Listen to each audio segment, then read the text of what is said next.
নুলম্বিত ভুজৌ কনকাবদাত সংকীর্তনৈক পিতর কমলায়তাক্ষ বিশ্বম্ভর দ্বিজবর যুগ ধর্ম পাল বন্দে জগৎ প্রিয় করু করুণায় অবতার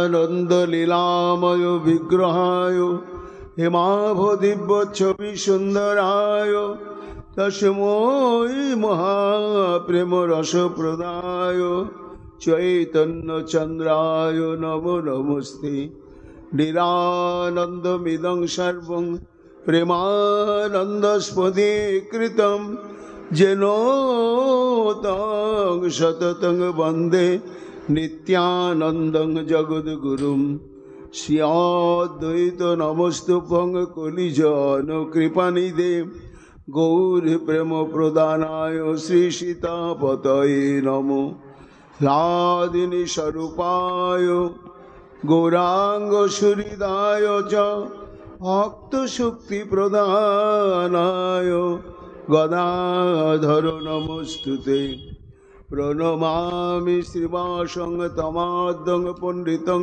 মুদা শ্রীগৌরাঙ্গ কৃপাপাত্রং কীর্তনানন্দ মানসম গৌরী প্রেম প্রদাবৈব সর্বত্র সমদর্শিনে নারায়ণ সুতায় চ শ্রীমন্নরহরৈ নমো বরাপিড়বিরামং মৃগমদ তিলকং কুণ্ডলাক্রান্ত গণ্ডং কঞ্জাক্ষং কুম্ভকণ্ঠং স্মেত শুভগ মুখং সাধরে ন্যস্তবেনুম শ্যামং শান্তং ত্রিভঙ্গং রবিকর বসনভূষিতং বৈজয়ন্ত্য বন্দে বৃন্দাবনস্থ যুবতী শতভৃতম ব্রহ্মগোপাল বিশম নমো নলিনো নেত্রায় বেণুবদ্ধ বিনোদিনে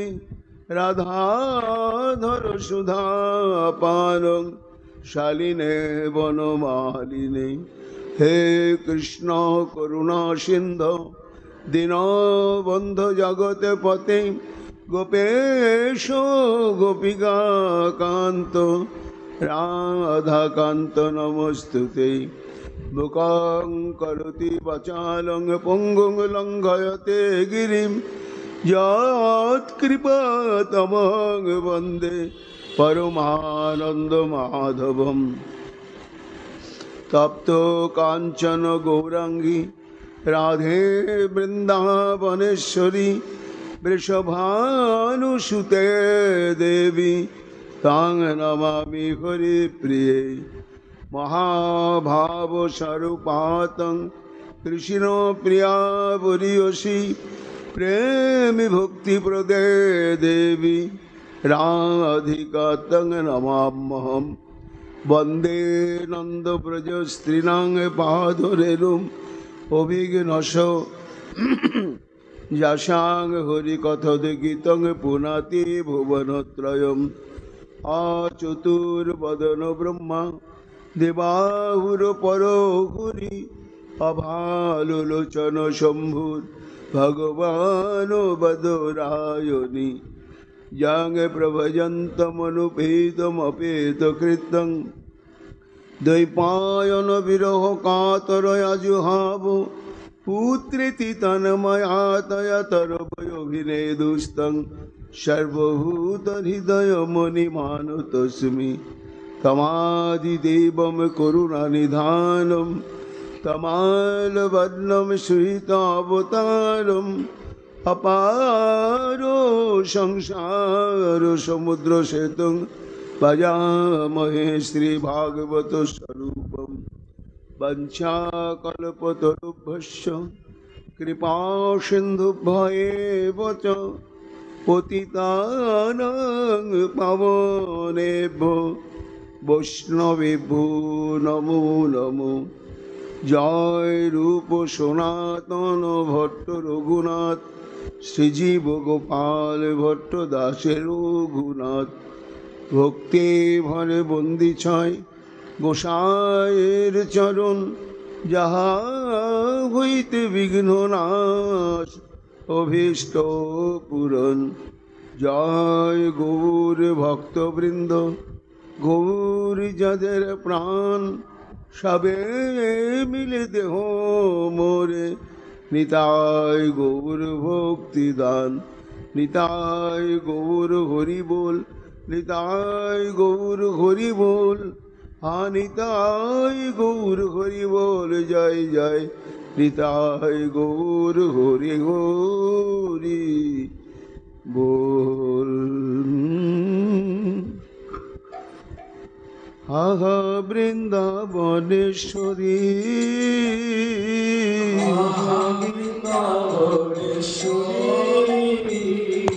তোমার চরণ নুপুরের ধ্বনি শুনিব কি শ্রুতি ভরি। তোমার চরণ নুপুরের ধ্বনি শুনিব কি শ্রুতি ভরি। তত্র কমল বলয় কুণ্ডল,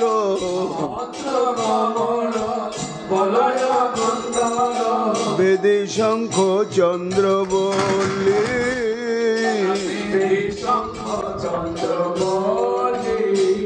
আবার জব শক্তি গদা সৌভাগ্যাদি চিহ্ন,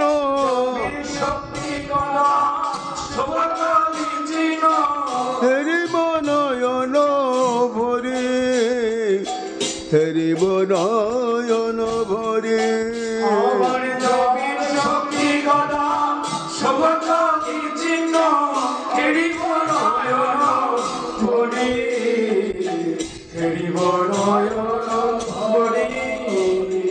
চরণ সুগন্ধ আঘ্রাণ করিয়া,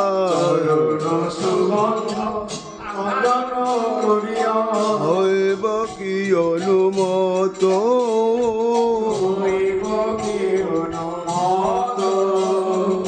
যুগল চরণ হৃদয়ে ধরিয়া জুড়াব তাপিত চিত।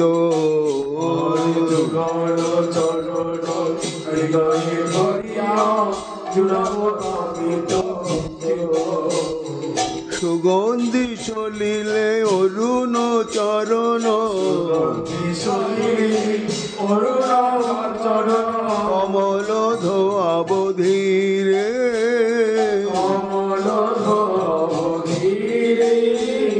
কমল ধোয়াব ধীরে। আবার সে চরণ অমৃত পান করি কবে, হাসিব আনন্দ নীরে, হাসিব আনন্দ নীরে।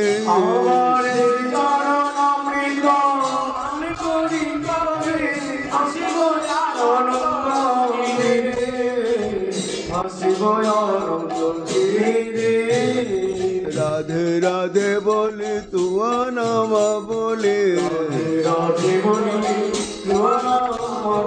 গাইব উচ্চ ঈশ্বরে,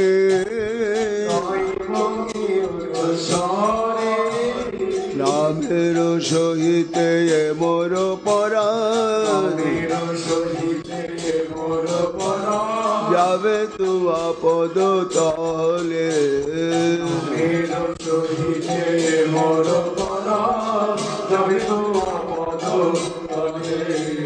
শৈলেন্দ্র মুকুট মণি গোবর্ধন, ঘটেতে নিবাস করি,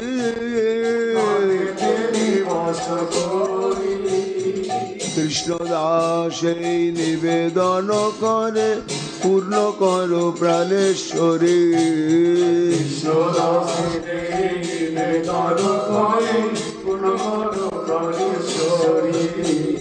হা হা বৃন্দাবনেশ্বরী,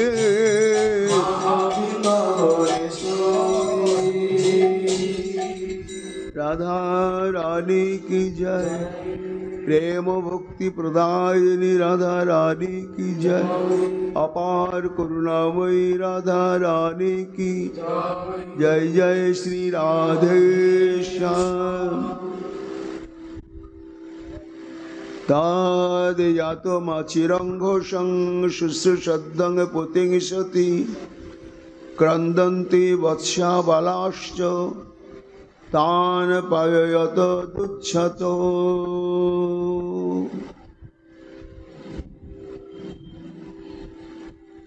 निताय गौर हरि बोल, निताय गौर हरि बोल।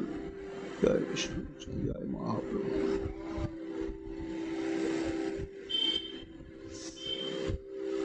सर्व वेदांत सार सर्वपुराण चक्रवर्ती ईश्वर परम कृष्ण सच्चिदानंद विग्रह श्री गोविंदेर शब्द ब्रह्म वाग्मय मूर्ति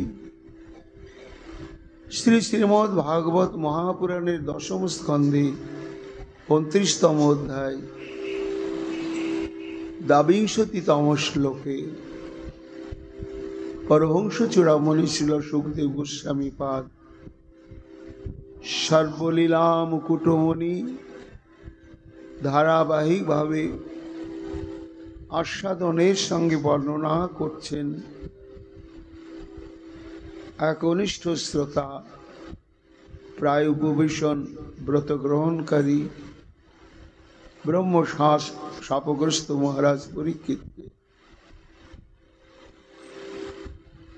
एकाग्र चित्ते श्रवण करছেন। सुखमणि বলছেন महाराज श्री गोविंदेर प्रचेष्टा तार जन्य गोपीगणेर अंतरे जे अमूल्य प्रेम सम्पद रयेछेन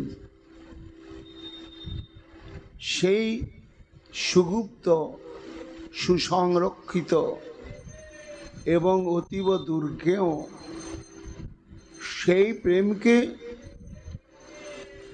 तादेर भाषाय तादेर अंतर निंगड़ानो अभिज्ञताय श्रवण करे कृतकृतार्थ हबे। एटी होच्छे प्रेमेर एकटा स्वाभाविक धर्म। प्रेमिक प्रेमिकार अंतःकरणे এই রকম একটা জিজ্ঞাসা এটা প্রেমভূমি থেকেই উত্থিত হয়, এর কোনো উদ্দেশ্য নাই। প্রেমিক যেমন জানেন যে প্রেমিকা আমাকে 16 আনায় মনোপ্রাণ সমর্পণ করে আমাগত প্রাণ হয়েই আমাকে ভালোবাসছে, আমাতে আত্মসমর্পিত চিত্ত হয়ে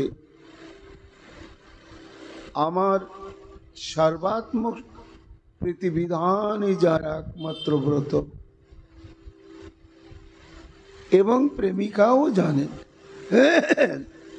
ये प्रेमिक ताके एकाग्र भावे प्राण दिए भालोबासছে। तबुओ किन्तु विशेषत नायकेर मने एकटा कौतूहल बासा बेঁধেই থাকে जानबार जन्य যে আমাকে যে ভালোবাসছে সত্যি সত্যি সেটা কি একেবারে নির্মল ভালোবাসা, তার মধ্যে কি আর অন্য কোনো মিশ্রণ নেই? এবং তাই যদি হয় সে ভালোবাসার পরিমাণটা কেমন, গভীরতা কেমন,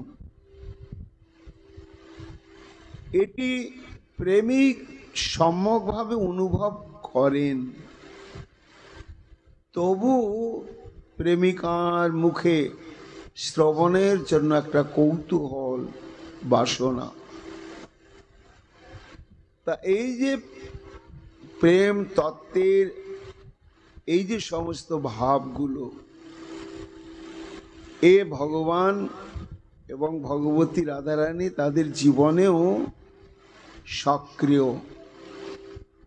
তাই গোবিন্দের কৌতূহল, আমার জন্য গোপীদের প্রেম কেমন জানবার জন্যই তিনি আমন্ত্রণ করার পরেও উপেক্ষা বাণীর দ্বারা বারবার ঘাত প্রতিঘাতে তাদের অন্তরের লৌহ কপাটকে উন্মুক্ত করে জানতে চাইছেন, দেখতে চাইছেন সেই সমুজ্জ্বল প্রেম নামক রত্নটিকে।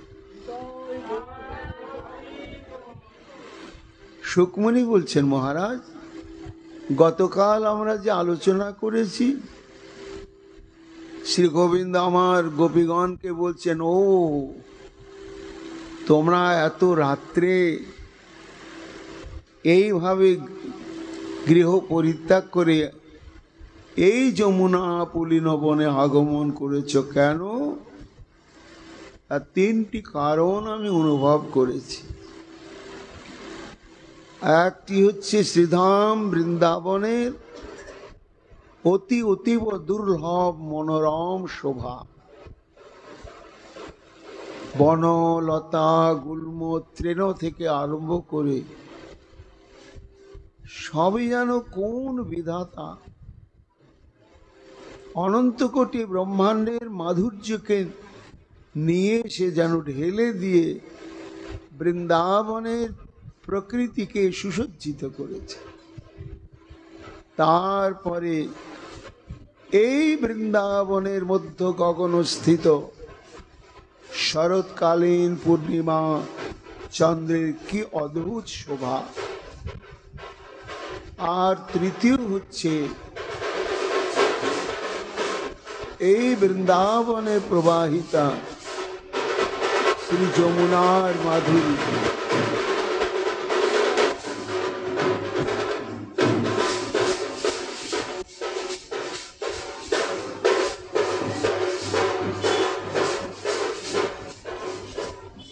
এই দর্শনের জন্যই নিশ্চয় তোমরা সমাগত হয়েছ। তা দর্শন করলে দীর্ঘক্ষণ ধরে সম্মিলিত ভাবে অশেষ বিশেষে, কিন্তু তোমরা তো গৃহ কর্ম কর্তব্য পরায়ণা কুলবধূ, তাই কখনো কুলধর্মকে অমর্যাদা করে এইভাবে স্বাধীন উচ্ছৃঙ্খল রমণীদের মতন অবস্থান করা উচিত নয়, ফিরে যাও। সুকমণি বলছেন, মহারাজ, এক অদ্ভুত গোবিন্দের প্রক্রিয়া গোপীগণকে দূরে সরিয়ে দেওয়ার জন্য। আবার এই উদ্দেশ্য সাধনের মধ্যেও ভগবান আর একটি মহান উদ্দেশ্য সাধন করলেন। সেই উদ্দেশ্যটা কি না, জাতশ্রদ্ধ ভক্ত যারা সংসারে চলতে চলতে সাধুসঙ্গ প্রভাবে জানতে পেরেছে জীবনের উদ্দেশ্যই হচ্ছে কৃষ্ণানুশীলন, তখন কৃষ্ণ নামের প্রতি, ধামের প্রতি, সাধু মহন্তগণের প্রতি, শাস্ত্রের প্রতি তাদের অন্তর থেকে সহসঞ্জাত শ্রদ্ধা জাত হয়। সুকমণি বলছেন, মহারাজ, এই জাতশ্রদ্ধ ভক্তদের সামনে যেন গোপীগণকে উদ্দেশ্য করেই শ্রী গোবিন্দ আমার বৃন্দাবনের যে মনোমুগ্ধকর অতীব মনোরম যে মাধুর্য, সেই মাধুর্যকে তুলে ধরলেন। কেন তুলে ধরলেন না, ওই সমস্ত জাতশ্রদ্ধ গুরু কৃপা প্রাপ্ত ভক্তগণের অন্তরে বৃন্দাবনের মাধুর্য আস্বাদনের লালসাকে জাগিয়ে দেওয়ার জন্য। কেন ব্রজে বাস করছি, যথাবস্থিত স্বরূপই দেখছি, কিন্তু এই স্বরূপ তো স্বরূপ নয়, এর অন্তরালে রয়েছে অদ্ভুত মাধুর্য, এবং সেই মাধুর্যটি গণেশ, মহেশ, দেবেশ সবারই অতি দুর্গম, একমাত্র শ্রী গোবিন্দের কৃপা সাপেক্ষ। তা যতদিন পর্যন্ত এই বৃন্দাবন মাধুর্যের জ্ঞান সাধু মুখে, অনুভবী মহতের মুখে শ্রবণ করতে করতে অন্তরে না জাগবে, ততক্ষণ পর্যন্ত সাধকের অন্তঃকরণে লালসা জাগবে না। এই জন্যই ভগবান লীলা কথার বিস্তার করেছে। তা সেই বৃন্দাবনের মাধুর্যের কথা সাধু মুখে শ্রবণ করতে করতে যখন অন্তঃকরণে লালসার উদয় হবে, অভিলাষের উদয় হয়, আর এই অভিলাষ যদি তার জীবনে কোনো অপ্রত্যাশিত অপরাধ না আসে, তাহলে ওই অভিলাষ বা বাসনাটাই লালসায় পরিণত হয়। আর যখনই তীব্র লালসা, তীব্র ব্যাকুলতা অন্তরকে আলোড়িত করতে থাকে, তখনই শ্রী ভগবানের কৃপা দৃষ্টি তার প্রতি পড়ে এবং তিনি তখন সেই জাতশ্রদ্ধ ব্যাকুল ভক্তের নয়নে প্রেম দৃষ্টি প্রদান করেন ভগবান। যতক্ষণ পর্যন্ত সেই প্রেম দৃষ্টি প্রাপ্ত হওয়া না যাবে, ততক্ষণ এই যে বর্তমান পরিদৃশ্যমান বৃন্দাবনের অন্তরালে যে নিত্য বৃন্দাবনের কি অনির্বচনীয় শোভা, সেটি প্রত্যক্ষভাবে অনুভব হবে না। এই জন্য সুকমণি বলছেন, মহারাজ এই মাধুর্যের বর্ণনা করে করে ভক্তগণের অন্তরে লালসা উদয় করিয়ে দিচ্ছেন ভগবান। কেন না, ভক্তগণ মাধুর্য আস্বাদন করে ধন্য হন, এটিও শ্রী গোবিন্দের ইচ্ছা।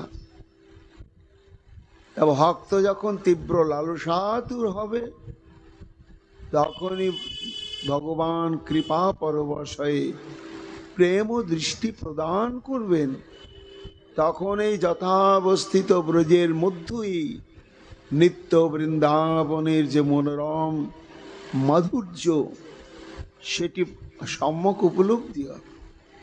যেমন গীতায় আমরা দেখি, ভগবান নিজের স্বরূপ ঐশ্বর্য মাধুর্যকে বুঝাবার চেষ্টা করেও পারছিলেন না, শেষে দিব্য দৃষ্টি প্রদান করলেন। অর্জুন, ন চ মাং সক্ষসে দুষ্টু মানে নৈব সচক্ষুষা দিব্যং দদামিতে চক্ষু পশ্য যোগমশ্বর। আমি বলছি, তুমি শুনছো, কিন্তু দর্শন হচ্ছে না। না হওয়ার কারণটাই হচ্ছে যথাবস্থিত দৃষ্টি শক্তির দ্বারা কখনো আমার এই অপ্রাকৃত চিন্ময় স্বরূপ ঐশ্বর্য সম্যক উপলব্ধি করা যায় না, আস্বাদন করা যায় না। তেমনি এই বৃন্দাবনের যে অনবদ্য মাধুর্য বৈভব, এও প্রাকৃত নয়নের দৃষ্টির অগোচর। একমাত্র লালসাতুর ভক্ত যখন এই বৃন্দাবন বাস করছে, কিন্তু অনুভব হচ্ছে না তো, দর্শন হচ্ছে না তো সে মাধুরী, এইভাবে দর্শনের উৎকট উৎকণ্ঠায় যখন ব্যাকুল কাতর অন্নজল ত্যাগ করবে, তখনই শ্রী ভগবানের কৃপা দৃষ্টি হবে। তিনি তখন প্রেম ও দৃষ্টি প্রদান করবেন। পরীক্ষিত বলছেন, গুরুদেব, তাহলে ভগবত কৃপা ব্যতিরেকে এই ব্রজের মাধুর্য আস্বাদন কখনো সম্ভব নয়। হ্যাঁ মহারাজ পরীক্ষিত, তোমাকে তো আমি পূর্বে দৃষ্টান্ত দিয়ে বলেছি, তুমি ভুলে গিয়েছ। কবে প্রভু? না ব্রহ্মমোহন লীলায়। ব্রহ্মা লীলাতে এসে ভগবানকে দেখলেন প্রাকৃত শিশু, একটু দিচ্ছেন একটু খাচ্ছেন। কেমন ভগবানের মায়াতে প্রলুব্ধ, হিসাব মেলাতেই পারলেন না কখনোই। ইনি সেই ভগবান যাকে আমি সেই শ্বেতদ্বীপবাসী ভগবান ক্ষীর সমুদ্রের তটে সমাধি যোগে আরাধনা করে জেনেছিলাম, তিনি কখনোই হতে পারেন না। পরীক্ষা করবার জন্য বৎস এবং সখাগণকে হরণ করলেন। তা কার উপরে জাদু জাল বিস্তার করছেন ব্রহ্মা মূর্খের মতো? একটি বছর ভগবান যথাবস্থিত এই সব বৎসগুলো আর সব সখাদের নিয়ে তিনি বৎসচারণ লীলাকে সুন্দরভাবে চালিয়ে গেলেন।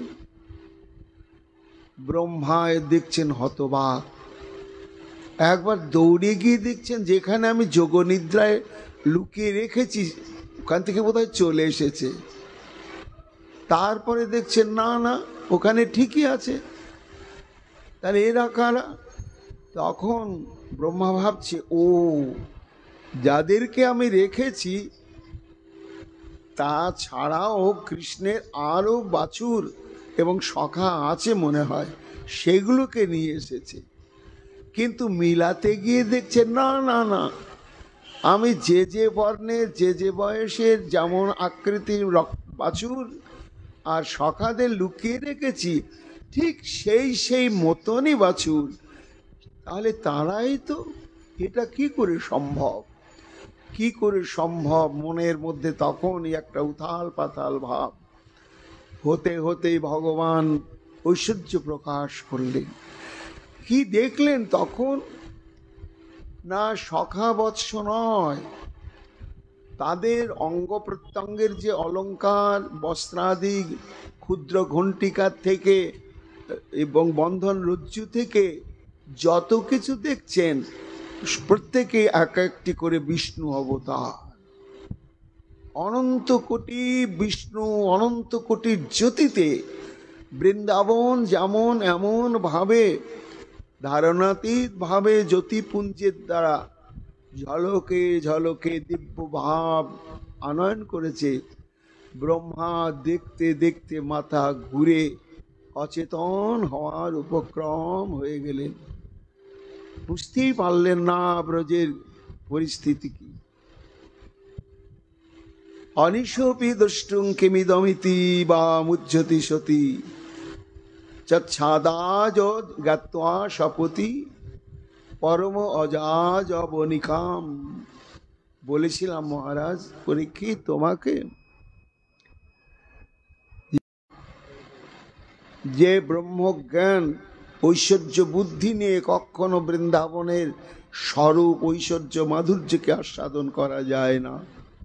দেখো দেখো ব্রহ্মা ততর বাক প্রতিলব্ধাক্ষ ক পরিত উত্থিত কৃচ্ছাদ উনান মিল্ল বৈ দৃষ্টাচরার চিদং সাহাত্মনা। মহারাজ বলেছিলাম তো তোমাকে, যখন ভগবান বৃন্দাবনের মাধুর্য দর্শনের যোগ্যতা প্রদান করলেন, প্রেম দৃষ্টি প্রদান করলেন, তখন মৃত ব্যক্তি যেমন দৈবক্রমে যদি আবার বেঁচে ওঠে চেতনা ফিরে পায়, তখন তার ঠিক যেমন অবস্থা হয় ব্রহ্মার সেই অবস্থা হলো। হয়ে ধীরে ধীরে প্রকৃতিস্থ হয়ে বহু কষ্টে আবার তার আটটা নয়নকে মেলে চারিদিকে তাকাতে লাগলে। যখন তাকাতে লাগলে তখনই বৃন্দাবনের এই যে গোপীগণের উদ্দেশ্যে যে বৃন্দাবন যমুনা এবং সমুদিত চন্দ্রের মাধুর্যের কথা বর্ণনা করলেন গোবিন্দ, সেই মাধুরী অশেষ বিশেষে ব্রহ্মা অনুভব করলেন। সপদ্দেবাভিত পুষ্যন দিশ পশ্যৎ পুরস্থিতম বৃন্দাবনম জনা জীবদ্রুমাকীর্ণ সমাপ্রিয়ম। তখন দেখছি বৃন্দাবন মধুরম মধুরম মধুরম। কি আমার গড়া সৃষ্ট ব্রহ্মাণ্ডের বৃক্ষলতা সে মতোই বটে, কিন্তু বৃন্দাবনের তৃণ গুল্ম লতা, পশু পক্ষী, নদী এবং পর্বত ইত্যাদি সমস্ত কিছু যেন কি অদ্ভুত চিত্ত আকর্ষণকারী মাধুর্যের উপাদান দিয়ে গঠিত। এই বৃন্দাবনের পরম মনোহর প্রকৃতি হচ্ছে ব্রজবাসীগণের জীবিকা নির্বাহীর একমাত্র উপায়। তখন এই বৃন্দাবনের স্বভাব এবং সৌন্দর্য পরিপূর্ণভাবে ব্রহ্মা আস্বাদন করলেন। যত্র নৈসর্গ দুর্বৈরা, কি দেখছেন না এখানে ব্যাঘ্র ভল্লুকাদি আছে বৃন্দাবনে, পাশে পাশে হরিণ, খরগোশ, বন গাই, আবার তো গৃহপালিত গোমাতাগণ রয়েছে, কিন্তু পরস্পরের মধ্যে খাদ্য খাদক সম্বন্ধ আর এই স্বভাব কারো মধ্যেই নেই। মৃগীতে ব্যাঘ্রে তারা কোলাকুলি আলিঙ্গন মুখচুম্বনা আদি করছে। ব্রহ্মা দেখে মুক্ত বিস্মিত হয়ে গেলেন এবং আনন্দে আত্মহারা হয়ে গেলেন। এই বৃন্দাবন, এই বৃন্দাবন সুগন্ধ মাকন্দ প্রকর মকরন্দ মধুরে বিনিঃসন্দে বন্দীকৃত মধুব বৃন্দ মুহুরিদম কৃতান দলং মন্দন্নতেভিরনলিশ্চন্দন গিরে মমানন্দং বৃন্দা বিপিন মতুলং তুন্দিলয়তি। ব্রহ্মার অষ্টনাসিকা দিব্য গন্ধে মেতে উঠল। এতক্ষণ সেই গন্ধটা অনুভব হয় নাই। কিসের গন্ধ? এই যে সারা বৃন্দাবনের বৃক্ষে বৃক্ষে লতায় লতায় ষড়ঋতু একত্রিত বিরাজ করছে বলে ষড়ঋতুর সমস্ত কুসুমগুলোই বিকশিত হয়েছে। তার সুগন্ধ সারা বৃন্দাবনকে আমোদিত করেছে। আর বিনিঃসন্দে বন্দীকৃত মধুব বৃন্দ মুহুরিদম, সেই প্রস্ফুটিত সুগন্ধিত কুসুমে কুসুমে লক্ষ লক্ষ ভ্রমর আনন্দে মাতাল হয়ে গুনগুন গুনগুন গান করছে। গান করছে না, তারা যেন বৃন্দাবনেরই বন্দনা গাইছে। ব্রহ্মা দেখছেন এই বৃন্দাবন কৃতান দলং মন্দন্নতিভির অনিলিষ্ট চন্দ্রগিরে, মলয় পর্বত হতে পবন যেন সুগন্ধ নিয়ে সুশীতল হয়ে বৃন্দাবনে এমন ছন্দে ছন্দে বইছে, তাতে মৃদু মৃদু ভাবে বৃক্ষ লতাগুলো যেন নাচছে, নাচাচ্ছে। ওমানন্দ বৃন্দা বিপিন মতলং তুন্দিরৈতি। প্রেম দৃষ্টি দেখে তার স্বরূপ প্রকাশ। চিন্তামণি ভূমি কল্প বৃক্ষময় বন চর্মচক্ষে দেখে তার প্রপঞ্চের সম। প্রেমনিত্রে দেখে তার স্বরূপ প্রকাশ। গোপ গোপী সঙ্গের যাহা কৃষ্ণের অভিলাষ। বৃন্দাবনং দিব্যলতা পরিতং লতাস্য পুষ্প স্ফুরিত অগ্রভাজ পুষ্পানি চ স্ফীত মধুব্রতানি। আর মধুব্রতাশ্চ শ্রুতিহারি গীতা। ব্রহ্মা দেখছে যেন প্রত্যেকটি বৃক্ষকে আদরে আদরে লতাগুলো যেন জড়িয়ে জড়িয়ে আলিঙ্গন করে আছে। প্রেমের ভূমি বৃন্দাবন, পরস্পর পরস্পরকে প্রেম বন্ধনে যেন বেঁধে চিরকালের জন্য আপন করে রাখছে।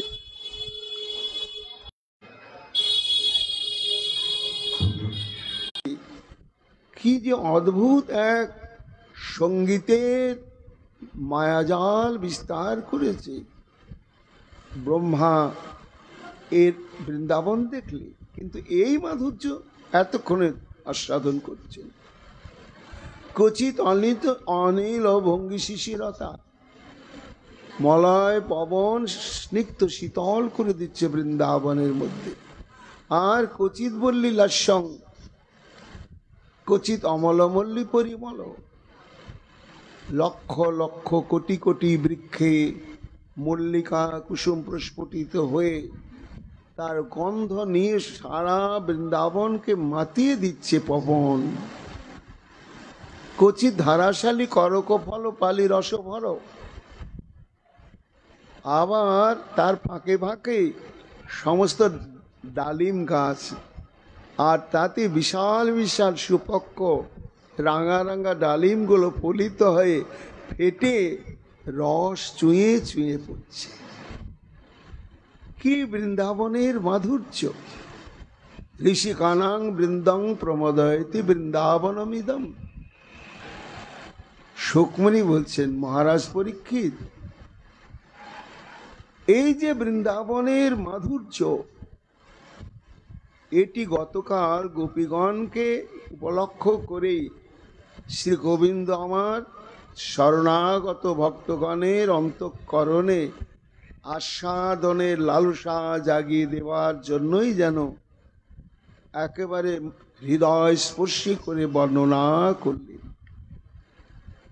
তারপরেই তো ব্রহ্মা বৃন্দাবনকে অনুভব করলেন, করে বন্দনা করতে গিয়ে বললেন, চিন্তামণি প্রকর সদমসু কল্প বৃক্ষ লক্ষাবৃতিষু সুরভিরভিপালয়ন্তম লক্ষ্মী সহস্র শত সম্ভব সেব্যমানম গোবিন্দমাদি পুরুষং তমহং ভজামি। সেই গোবিন্দকে ভজনা করি, যে গোবিন্দ বৃন্দাবনে সুরভি পালয়ন্তম সহস্র ধেনুগণকে, কামধেনুগণকে পালন করে চলেছেন। কেমন বৃন্দাবন! চিন্তামণি প্রকর সদমসু, বৃন্দাবনের প্রত্যেকটি গৃহই হচ্ছে চিন্তামণি রত্ন কর্তৃক নির্মিত। আর সেখানে যে গোপসুন্দরীগণ রয়েছেন, তারা সবাই লক্ষ্মী স্বরূপা ধেনুগণ, কামধেনু। তাদের সঙ্গে শ্রী গোবিন্দ আমার পালন করছেন, এই সম্যক উপলব্ধি হয়েছিল। এই জন্য লীলার ফাঁকে ফাঁকে শ্রী ভগবান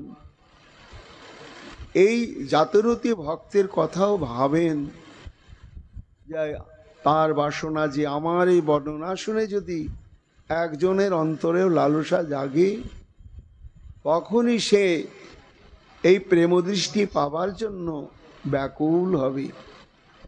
কেন? বিষয় যতক্ষণ বিষয় ভোগের স্পৃহা, জড় জগতের জড় সৌন্দর্য মাধুর্য আস্বাদনে স্পৃহা যতক্ষণ অন্তরে, ততক্ষণ ব্রজের মাধুর্য আস্বাদন করা যাবে না। তাই ঠাকুর মশাই কেঁদে কেঁদে বললেন, বিষয় ছাড়িয়া কবে শুদ্ধ হবে মন, কবে হম হে রব মধু বৃন্দাবন। মন যতক্ষণ পর্যন্ত বিষয় আসক্তির গন্ধের প্রভাব থেকে মুক্ত না হবে, ততক্ষণ পর্যন্ত ব্রজে বাস করলেও ব্রজের যে নিত্য শাশ্বত সনাতন যে মাধুর্য, সেটি আস্বাদন হবে না। এই উদ্দেশ্যে গতকাল মহারাজ পরীক্ষিত শ্রী গোবিন্দ আমার শ্রী যমুনা বৃন্দাবন এবং ব্রজের আকাশের যে চন্দ্রের মাধুর্য, সেটি আলোচনা করলেন। কিন্তু গোপীগণ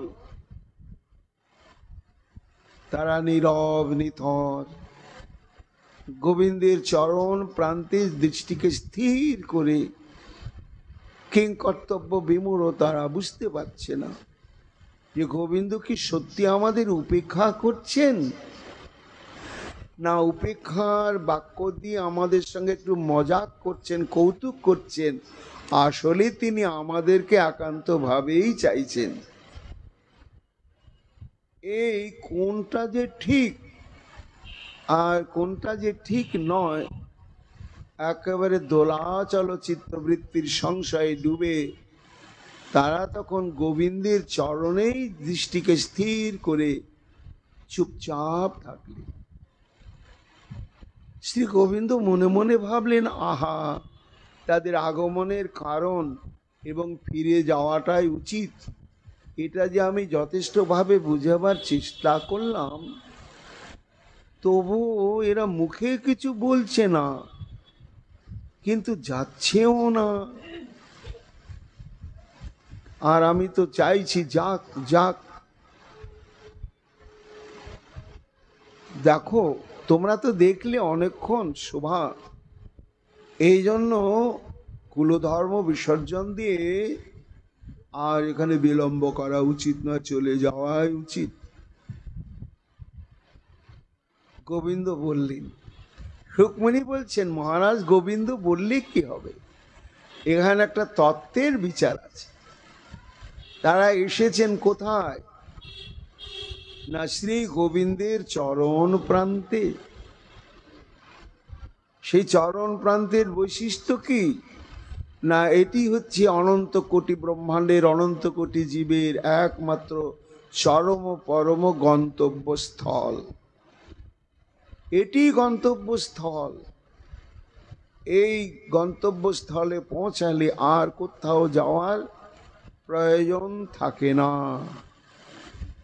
তা তারা যেভাবেই হোক সেই গোবিন্দের চরণ প্রান্তেই তো উপস্থিত হয়েছেন, কাজে আর কোথায় যাবেন, যেটা একমাত্র মুখ্য গন্তব্যস্থল, সেখানে পৌঁছার পরে কোন দিকে যাবেন তারা। তাই নীরব নিথর হয়ে দাঁড়িয়ে রইলেন।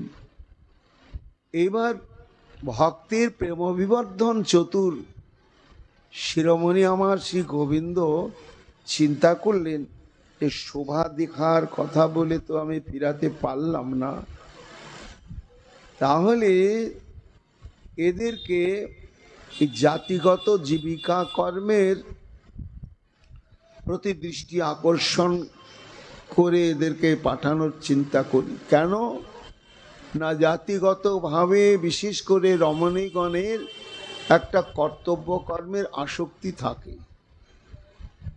কেমন আসক্তি থাকে, যেমন কুম্ভকার শ্রেণী, যারা মৃৎ ভাণ্ড মাটির বাসনপত্র প্রস্তুত করে, তো তাদের তো অন্য কোনো কর্মসাধন বা অন্য কোনো প্রচেষ্টা নেই। তারা ওই মৃৎ ভাণ্ডই মাটিকে সংগ্রহ করা, মাটিকে প্রস্তুত করা, তৈরি করা, রোদে দেওয়া, আবার ভাটিতে পোড়ানো, এই কাজ। তো এই কুম্ভকারগণের যে পত্নীগণ, তাদেরও অবশ্য কর্তব্য কর্মই হচ্ছে এই কুম্ভকারদের ওই মৃৎ পাত্রাদি প্রস্তুত করার সহযোগিতা করা। ভাগ আছে কুম্ভকারদের মধ্যে, কিছু কিছু মাটির কাজ করতে হয়, মায়েরাই সেগুলো করে, এগুলো বাবারা করবে না। আবার বাবারা যে সমস্ত কাজকর্ম করবে, মায়েরা করবে না। তো এই জন্য কুম্ভকার পত্নীগণের অন্তরে তাদের ওই মৃৎ ভাণ্ড প্রস্তুত সংক্রান্ত কর্তব্য সাধনের একটা আসক্তি থাকে।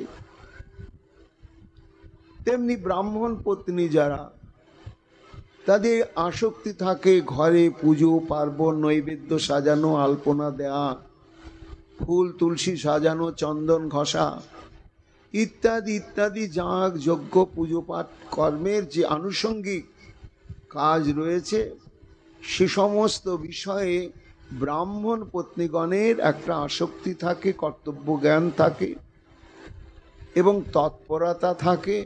তারা যেখানে যত যাক না কেন, ওই কাজের কথা মনে হলে ছুটে আসে। তেমনি এরা হচ্ছে তো গোয়ালিনী, গোপজাতি।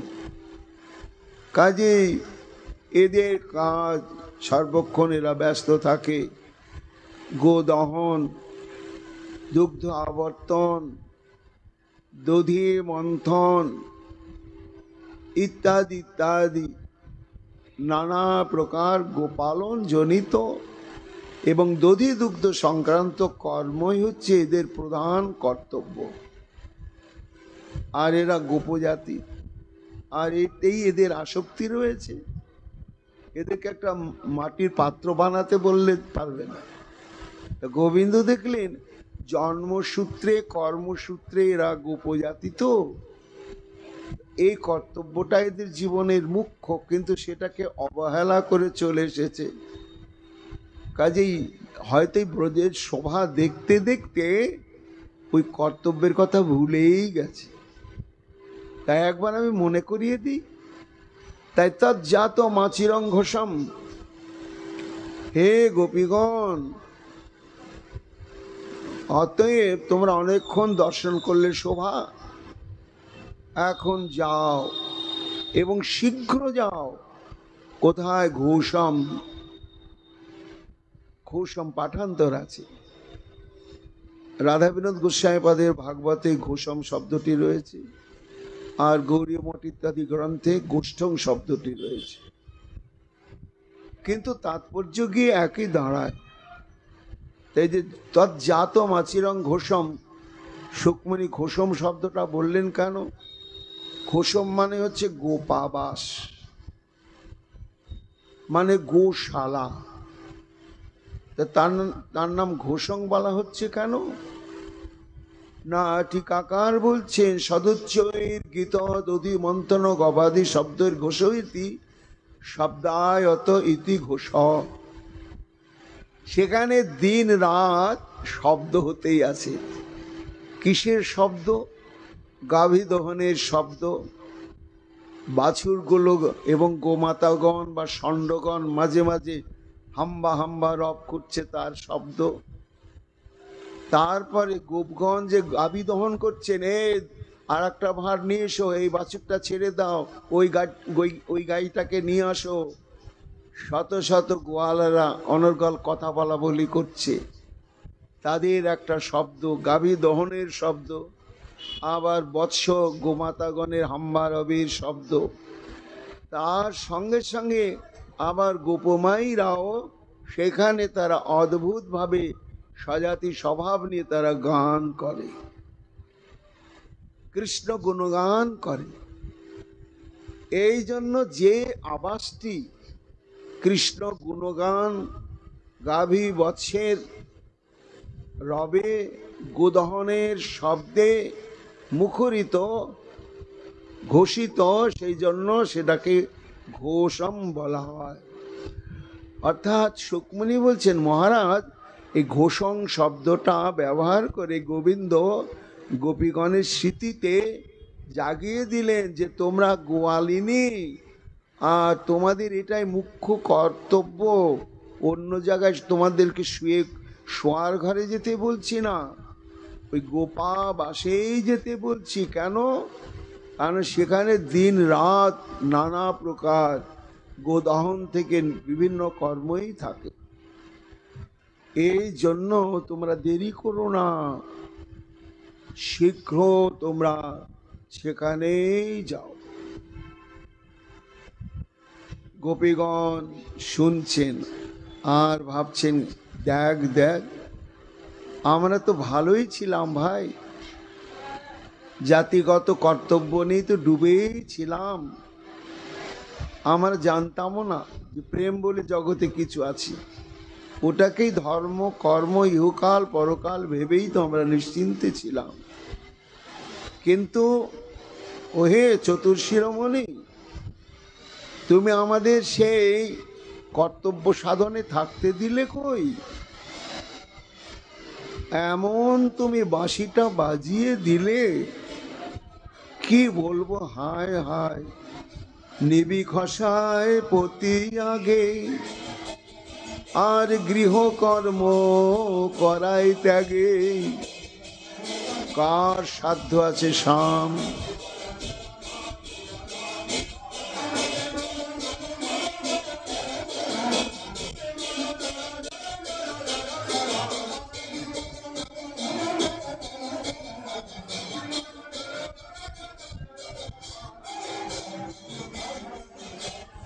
ওই বংশীর ধ্বনি একবার কর্ণে প্রবেশ করলে আর গৃহকর্ম করা তার দ্বারা কখনোই সম্ভব নয়। মনটাকে এমন ভাবে উচ্চাটন করে দিয়েছে শ্যাম তোমার ওই বাঁশি, তুমি যতই আমাদেরকে বুঝাও আমরা আর ওই গোপজাতি সুলভ যে আমাদের গৃহকর্মাদি করা কর্তব্য বুঝি, কিন্তু আমাদের আর সামর্থ্য নেই, আমাদের এই ইন্দ্রিয়গুলো আমাদের আর বশে নেই, সব তুমি কেড়ে নিয়েছো, আকর্ষণ করে নিয়েছো। কাজে সেখানে গিয়ে আমরা কি করব? গোপীগণ মুখে বললেন না, তাদের নয়ন সঞ্চালনে হাব ভাবে এই বক্তব্যটা প্রকাশ পেল। গোবিন্দ দেখছেন ও এই জাতিগত কর্তব্য সাধনের কথাটা বলেও তেদের মনকে ঘরমুখী করতে পারলাম না, তাহলে আর একটা যুক্তি বিস্তার করি। আচ্ছা বেশ, কিন্তু শোনো, শুশ্রূষুদ্ধং প্রতিংশতি, তোমরা অধিক অধিক গোপিকাগণে বিবাহিতা এবং সতী, কেন আপন আপন পতি ছাড়া তোমরা জানো না? আর তোমাদের ধর্মই হচ্ছে কি প্রাণ ঢেলে পতি সেবা করা। তোমরা তো জানো গোপীগণ যে পতি সেবানিষ্ঠ সতীর জীবনে কত কত অদ্ভুত অলৌকিক পারমার্থিক মহিমা প্রকাশ পায়। একটা দৃষ্টান্ত রয়েছেন যে একজন তপস্বী তপস্যা করতেন বৃক্ষের তলায় বসে, আর দীর্ঘদিন তপস্যা করতে করতে একদিন ওই বৃক্ষের ডালে পাখিদের মধ্যে কলহ, কাক আর বকে ঝগড়া মারামারি করছে। তো সমাধি ভেঙে গিয়ে ক্রোধান্বিত হয়ে যেই তাকিয়েছে, আর সঙ্গে সঙ্গে কাক বক দুটো পুড়ে ছাই হয়ে গেল। তখন তপস্বী যোগী মনে করলে আমার সিদ্ধি লাভ হয়ে গিয়েছে, আমি সিদ্ধি লাভ করেছি, তাহলে আর আমার তপস্যা করার দরকার কি? এইবার সে তখন লোকালয়ে বেরিয়ে গিয়েছে, ভিক্ষা পাত্রটি নিয়ে পাড়ায় পাড়ায় ভিক্ষান দেহি ভিক্ষান দেহি। দেখো গোপীগণ, এক গৃহে গিয়ে উপস্থিত হয়েছে, সেই গৃহের গৃহিণী তখন পতি সেবায় ব্যস্ত। কে আছো, কে আছো, ভিক্ষাং দেহি। মা আমার ওখান থেকে বিনম্র কণ্ঠে বলছেন যে হে মহৎ, হে সাধুজি, আমি একটু স্বামী সেবায় আছি, একটু আপনি অপেক্ষা করুন, আমি আপনার যতটা পারি সেবা করব। কিছুক্ষণ পর বলছে, কই আমি কতক্ষণ দাঁড়িয়ে থাকবো? বলে বাবা একটু অপেক্ষা করুন, একটু অপেক্ষা করুন, এই হয়ে এসেছে। আবার দেরি দেখে সাধু এবার রেগে বলছে, জানো আমি কে বটে? তখন মা বেরিয়ে এসে বলছেন, হ্যাঁ বাবা জানি, আপনি আমাকে ওই গাছের কাকার বক পান্নায় যে ভস্য করে দেবেন। সাধু তো চমকে গেল, সর্বনাশ, এই এত দূর একটা মফস্বল গ্রামের একটা গৃহবধূ, এ ঘটনা আমি ছাড়া তো কেউ জানে না, এ জানলো কি করে? তখন তার অহংকারটা চূর্ণ হয়ে গেল। তখন বলছে, মা এই গোপন তথ্যটি তুমি কি করে জানলে? তখন সাধুকে বারবার প্রণাম করে তার প্রয়োজনীয় ভিক্ষাদি প্রদান করে সতী বলছে যে বাবা, আপনি যেমন আপনার তপস্যায় সিদ্ধি লাভ করে আপনার শক্তি প্রকাশ করেছেন, তেমনি আমি আমার স্বামীকে ভগবত বুদ্ধিতে নিরন্তর সেবা করতে করতে আমার স্বামী প্রতি নিষ্ঠা দেখে ভগবান আপনার আশীর্বাদে আমাকে এই শক্তিটি প্রদান করেছেন। গোবিন্দ বলছেন, দেখো গোপীগণ, স্বামী সেবা নিষ্ঠার পরিণাম কি বলো? স্বামী সেবা করতে করতে এতটা পারমার্থিক শক্তি রমণীদের জীবনে আসতে পারে। এই জন্য শুশ্রূষদ্ধং, যাও গিয়ে তোমাদের উৎকণ্ঠিত স্বামীগণের প্রাণ ভরে শুশ্রূষা করো, তোমরা সতী। এই যখন বললেন তখন গোপীগণ বলছেন, শ্যাম তুমি বাক চূড়ামণি ভাই, তর্কে বিতর্কে তোমার কাছে আমরা পারবো না, কিন্তু তবু দু একটি বক্তব্য তো বলতে পারি। দেখো সবে বুঝি, কিন্তু একটা কথা ভাবো, পতিতে যদি পতিবুদ্ধি না থাকে, লোক দেখানো স্বামী, লোক দেখানো সব, আমরাও লোক দেখানো তার সেবা করছি, কিন্তু মনে প্রাণে পতিরূপে মেনে নিতে পারিনি, এবং এর জন্য আমাদের মনে কষ্ট ছিল যে কেন আমরা আপন আপন পতিকে পতিরূপে প্রাণ ঢেলে ভালোবেসে আমরা নিতে পারছি না। লোকের কাছে দেখাচ্ছি আমরা স্বামী সেবা করছি, কিন্তু নিজেদের কাছে নিজেদেরই একটা অপরাধিনী বলে মনে হচ্ছে। তাহলে কি জগতে পতি নেই আর আমরা সতী? তাহলে আমাদের জীবন কি ব্যর্থ? শ্যাম,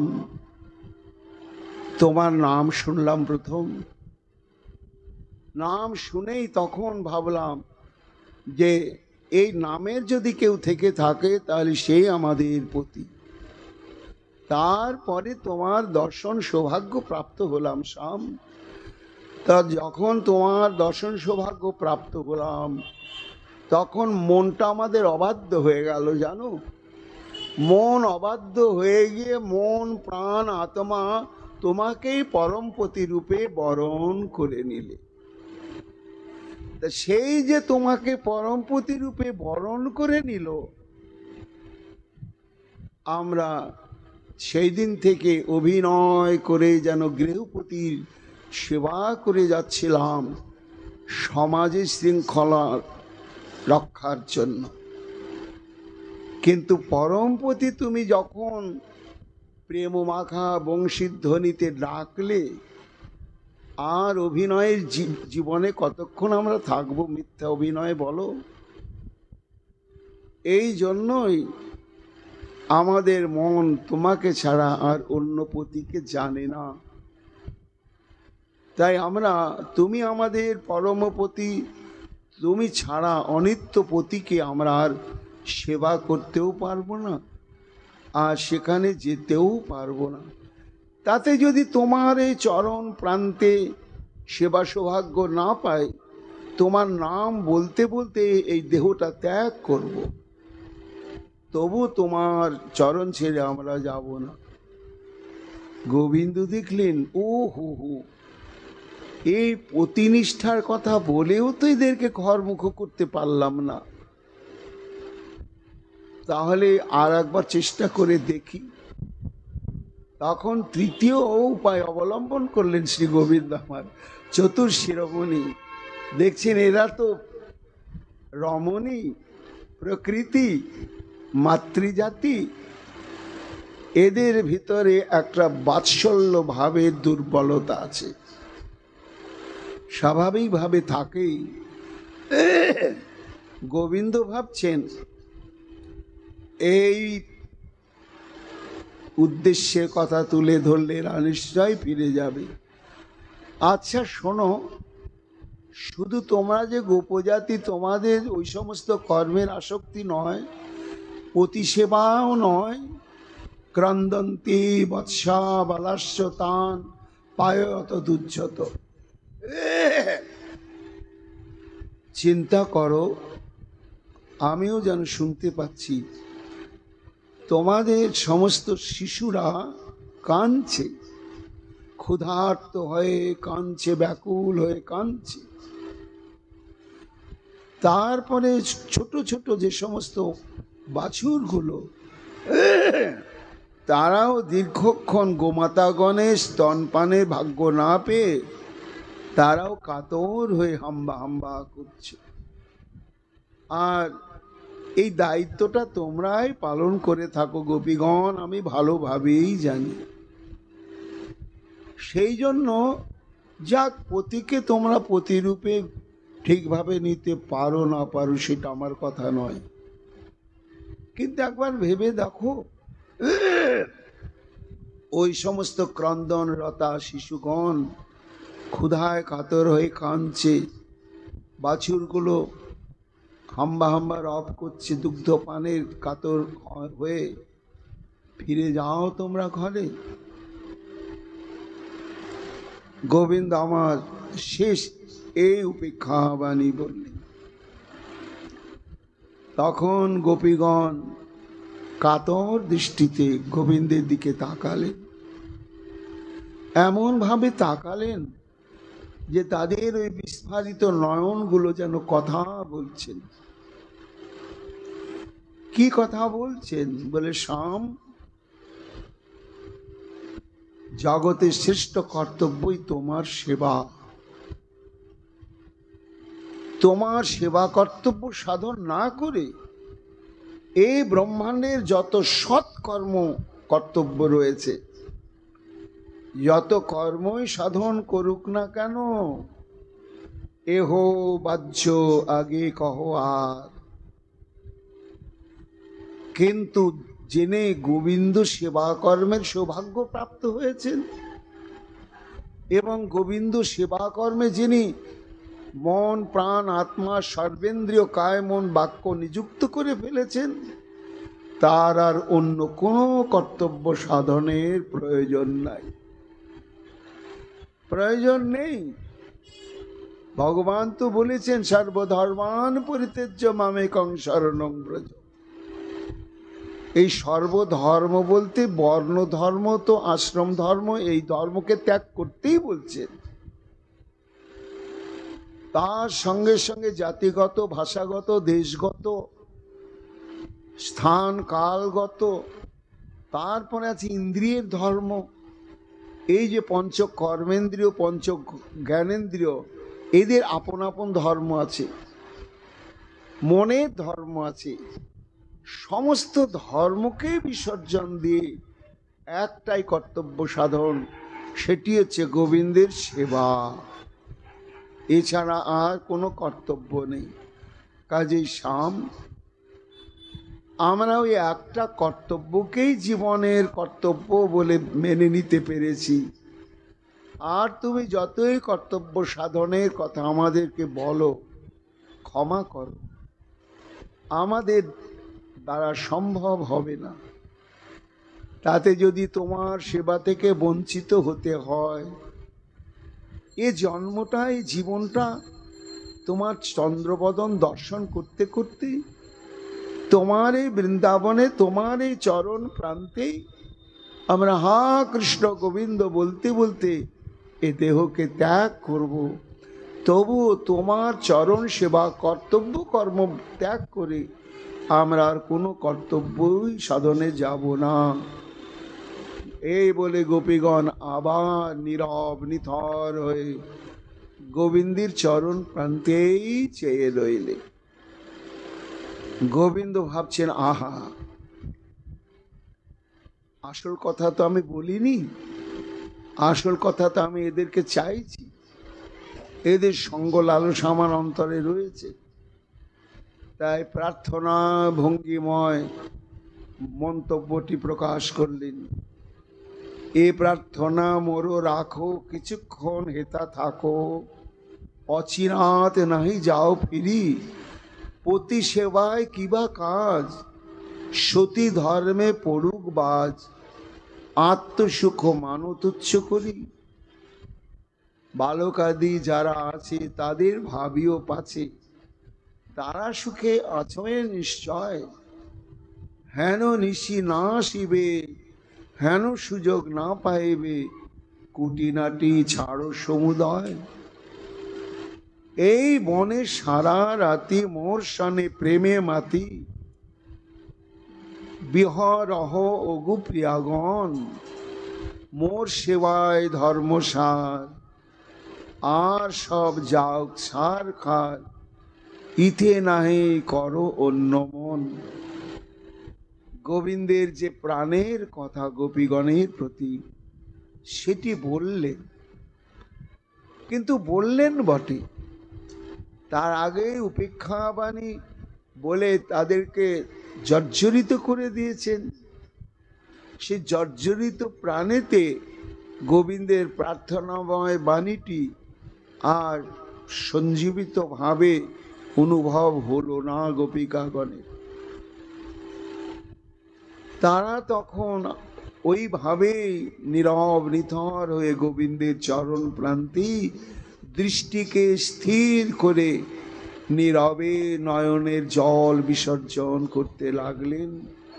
এইবার গোবিন্দ আমার সেই পরিপ্রেক্ষিতে আবার গোপীগণকে কি বললেন আগামীকাল তা আমরা শ্রবণ করব।